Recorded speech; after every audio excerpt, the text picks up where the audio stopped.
പ്രിയമുള്ളവരെ, ഏറെ ദുഃഖകരമായ ഒരു വാർത്തയാണ് രാവിലെ കേൾക്കാൻ സാധിച്ചത്. ഇതിനോടാന്ത നിങ്ങളിൽ പലരും അറിഞ്ഞിട്ടുണ്ടാവാം. അതായത് ഷിംജിത എന്ന് പറയുന്ന ഈ ഒരു കാട്ടപരാധി, നമുക്കറിയാം, സമൂഹ മനസാക്ഷിയെ മരവിപ്പിക്കുന്ന രീതിയിലുള്ള ഈ ഒരു കൊടും പാതകം, ഇവൾ ചെയ്ത ആ ഒരു പാതകത്തിന്റെ വലിപ്പം, എന്തുകൊണ്ട് ഇവളൊരു കൊടും ക്രിമിനൽ ആവുന്നു, കാട്ടപരാധിയാണെന്ന് വളരെ വ്യക്തമായി ഈ വീഡിയോയിൽ തെളിവടക്കം ഞാൻ വെക്കുന്നതാണ്.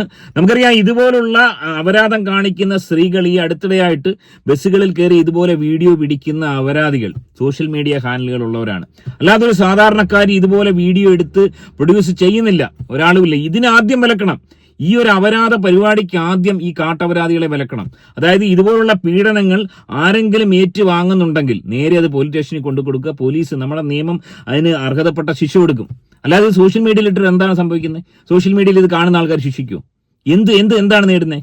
അവരവരുടെ സോഷ്യൽ മീഡിയ ഹാൻഡിലിൽ റീച്ച് വരും, വീഡിയോ വൈറലാവും. അതിൽ പ്രതിസ്ഥാനത്ത് നിൽക്കുന്ന നമ്മുടെ ബന്ധുവോ അച്ഛനോ അനിയനോ ആരോ ആയിക്കോട്ടെ, ആരെങ്കിലും, ഏത് മനുഷ്യനായിക്കോട്ടെ, അവർ ഒരു പക്ഷേ ഇതുപോലെ കൊല്ലപ്പെട്ടേക്കാം. ദീപക് എന്ന് പറയുന്ന ഈ ഒരു മനുഷ്യന്റെ രക്തസാക്ഷിയാണ്, ഈ വിഷയത്തിൽ ഏറ്റവും ഒടുവിലത്തെ രക്തസാക്ഷിയാണ്. എന്നാൽ ഏറെ ദുഃഖകരമായ സംഭവം, ഷിംജിത എന്ന് പറയുന്ന ഈ ക്രിമിനലിന് വേണ്ടി, ഈ കാട്ടപരാധിക്ക് വേണ്ടി ആരോ ഉന്നതങ്ങളിൽ നിന്നും ഇടപെട്ടിരിക്കുന്നു. പഞ്ചായത്ത് മെമ്പർ പോലുമായിരുന്നു, കോൺഗ്രസ് പ്രവർത്തകയാണ്. എന്തുകൊണ്ട് ഇതുപോലുള്ള കാട്ടപരാധികൾ അവസാനിക്കുന്നില്ല, അനുദിനം കൂടിക്കൊണ്ടിരിക്കുന്നു എന്നുള്ളതിന്റെ ഏറ്റവും ഉത്തമ തെളിവാണ് നമ്മുടെ നിയമത്തിലുള്ള അപരാധം പിടിച്ച ഇത്തരം FIR ഇടലുകൾ. അതായത് ഇതിൽ FIR ഇട്ടിരിക്കുന്നത്, ഇതിനോടകം നിങ്ങൾ അറിഞ്ഞു കാണും, 194 ദീപകിന്റെ മരണത്തിൽ 194 അസ്വാഭാവിക മരണത്തിന് മാത്രമാണ് കേസെടുത്തിരിക്കുന്നത്. ഇവിടെ ചെറുതായി ഒന്ന് പരാമർശിച്ചു പോയിരിക്കുകയാണ്. സോഷ്യൽ മീഡിയയിൽ ഒരു സ്ത്രീ അവഹേളിച്ചതിന്റെ വിഷമം മൂലമായിരിക്കാം ഒരുപക്ഷെ ആത്മഹത്യ ചെയ്തത്, അതിനെക്കുറിച്ച് അന്വേഷണം, തുടരന്വേഷണം ഉണ്ടാവും എന്ന് മാത്രമാണ് പരാമർശിച്ചിരിക്കുന്നത്. ഒന്നാലോചിക്കുക, നിയമപാലകരെ, എന്ത് കടുത്ത അപരാധമാണ് നിങ്ങൾ ചെയ്യുന്നത്? എന്ത് കടുത്ത അപരാധമാണ് നിങ്ങൾ ചെയ്തുകൊണ്ടിരിക്കുന്നത്? ഇതിനുവേണ്ടി ഉന്നതർ ഇടപെട്ടിരിക്കുന്നു, ഈ ഷിംജിത എന്ന് പറയുന്ന കാട്ടപരാധിക്ക് വേണ്ടി.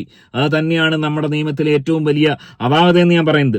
ഇവിടെ 108 വകുപ്പ് ആത്മഹത്യാ പ്രേരണ, BNS 108 വകുപ്പ് പ്രകാരം, ആ വകുപ്പിൽ എന്തൊക്കെയുണ്ടോ ഞാൻ ഒന്ന് വ്യക്തമായി പറയാം. ആരെങ്കിലും ആത്മഹത്യ ചെയ്യാൻ, ആത്മഹത്യക്ക് പ്രേരിപ്പിക്കുന്ന വ്യക്തി 10 വർഷം വരെ തടവ് ശിക്ഷ അനുഭവിക്കാം. അതുപോലെ തന്നെ ഇതൊരു ജാമ്യമില്ലാത്ത കുറ്റമാണ്, ജാമ്യമില്ലാ വകുപ്പാണ്, നോൺ ബെയിലബിൾ ഒഫൻസ് ആണ്.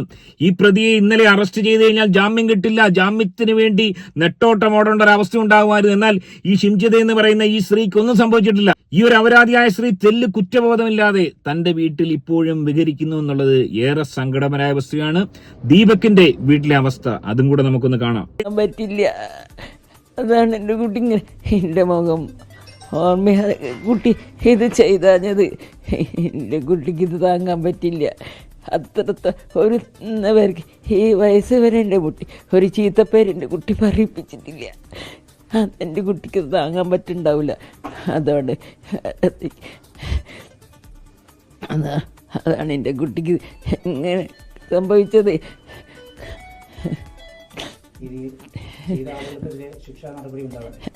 അതുണ്ടായിക്കോട്ടെ, ഇനി ഒരാൾക്കും ഇങ്ങനെ വരരുത്. ഒരമ്മമാരും ഇങ്ങനെ വേദനിക്കുക, ഈ കാരണം കൊണ്ട് ഒരു അമ്മമാരും വേദനിക്കാൻ പാടില്ല. ഞാൻ വേദനിച്ച ലോകത്തിൽ ഒരാൾക്കും ഇങ്ങനെ സംഭവിക്കരുത്. എനിക്ക് അത് മാത്രമേ ഞാൻ പറയുന്നുള്ളൂ. ഒന്നാലോചിച്ച് നോക്കുക, ആ ഒരു അമ്മയുടെ കരച്ചിലിന്, ആ അമ്മയുടെയും അച്ഛന്റെയും ആ ഒരു കരച്ചിലിന് എന്തുകൊണ്ടാണ് നമ്മൾ പ്രായശ്ചിത്തം ചെയ്യാൻ കഴിയുക?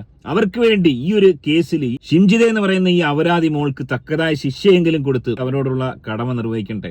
ഒരു കടുത്ത വിശ്വാസിയായിരുന്നെങ്കിൽ, നല്ല നടപ്പുള്ള സ്ത്രീ ആയിരുന്നെങ്കിൽ, തട്ടമിട്ടുകൊണ്ട് ഇതുപോലെ അപരാധം പിടിക്കാൻ വേണ്ടി ബസ്സിൽ കയറുമോ? എത്ര സ്ത്രീകളുണ്ട് തട്ടമിട്ടുകൊണ്ട് ഇതുപോലെ അപരാധം പിടിക്കാൻ വേണ്ടി കയറുന്നത്? ഒന്നാലോചിച്ച് നോക്കുക, ഈ അടുത്ത കാലത്ത് ഏറ്റവും അധികം സോഷ്യൽ മീഡിയ ഹാൻഡിലുകൾ ഉള്ള ആൾക്കാരാണ് ബസ്സിൽ കയറി വീഡിയോ എടുക്കുന്നത്. ഈ ഒരു വിഷയത്തിൽ എവിടെ സപ്പോർട്ട് ചെയ്തുകൊണ്ട് മറ്റൊരാൾ എത്തിയിട്ടുണ്ട്. ഒരാൾ, ഞാൻ ഇന്നലെ പറഞ്ഞ ആരും എത്തിയിട്ടില്ലെന്ന് ഒരാൾ എത്തിയിട്ടുണ്ട്.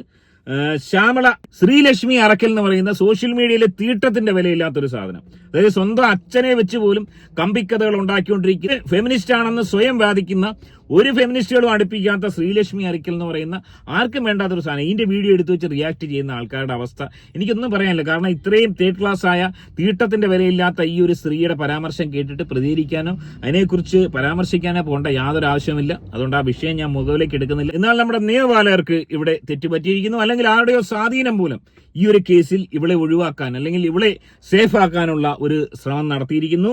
അതായത് പ്രഥമ ദൃഷ്ട്യാ തന്നെ വീഡിയോസ് അടക്കം തെളിവുകളാണ് ഇവളുടെ ഇൻസ്റ്റാഗ്രാം അക്കൗണ്ട് റിമൂവ് ചെയ്തു. പക്ഷേ ഇവളുടെ വീഡിയോ ഇവള് പങ്കുവെച്ച് രണ്ടാമത് പങ്കുവെച്ച് ഇന്നലെ നമ്മൾ എക്സ്പ്ലെയിൻ ചെയ്ത വീഡിയോ, ആ വീഡിയോ ഒക്കെ തെളിവുകളായിട്ട് കിടക്കുവാണ്. ആ വീഡിയോയിലൊക്കെ ഈ ദീപക് എന്ന് പറയുന്ന ഈ ഒരു മനുഷ്യനെ കരിവാരി തേച്ചുകൊണ്ടേയിരിക്കുകയാണ്.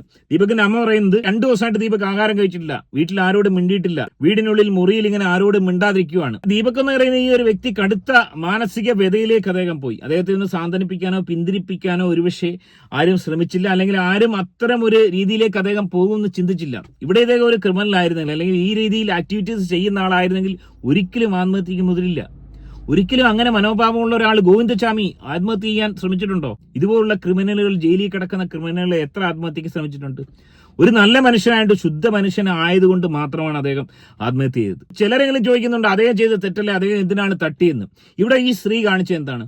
ആ സ്ത്രീയുടെ മാരടം കൊണ്ട് ബസ്സിൽ നിന്ന് അദ്ദേഹത്തെ അങ്ങോട്ട് തട്ടാൻ പോകുന്നു. അദ്ദേഹം നല്ല ആരോഗ്യ ദൃഢഗാത്രനായ ഒരു ചെറുപ്പക്കാരൻ, കല്യാണം കഴിച്ചതെന്ന് പറയുന്നു, ഡിവോഴ്സ് ആയിട്ട് ഒരു കുഞ്ഞുണ്ടെന്നാണ് പറയുന്നത്, അവരുടെ ഡീറ്റെയിൽ നമുക്കറിയില്ല.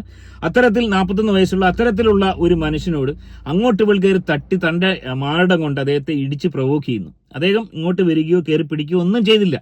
അത്തരത്തിൽ എന്തെങ്കിലും ആക്ടിവിറ്റീസ്, ദീപകിന്റെ പേരിൽ ഏതെങ്കിലും ഒരു കേസ് പോലീസ് സ്റ്റേഷൻ പരിധിയിൽ ഇല്ല. അത്തരത്തിലുള്ള ഒരു ആക്ടിവിറ്റീസോ അത് ചെയ്തിട്ടില്ല. ഒരു പോക്സോ കേസോ അത്തരത്തിലുള്ള പ്രശ്നങ്ങളോ ഒന്നും അദ്ദേഹത്തിന്റെ പേരിലില്ല. അപ്പൊ അങ്ങനെ ഒരു വ്യക്തി ബസ്സിൽ കയറുന്നു, അദ്ദേഹത്തിന്റെ അടുത്ത് മോദിക്കുന്നു.